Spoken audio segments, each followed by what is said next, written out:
చెలి మనసే శివధనుసైనది తొలి చూపుల వశమైనది బలపు స్వయంవరమైనప్పుడు గెలువనిది ఏది ఒక బాణం ఒక భార్యన్నది శ్రీరాముని చిరయసమైనది శ్రీవారు ఆవరమిస్తే సిరులన్నీ నావే తొలి చుక్కవు నీవే చుక్కాడివి నీవే తుదిదాకా నీవే మరు జన్మకు నీవే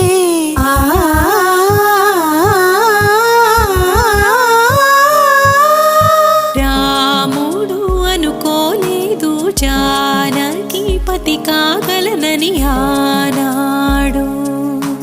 జానకి కలగనలేదు రాముని సతి కాగలనని నాడు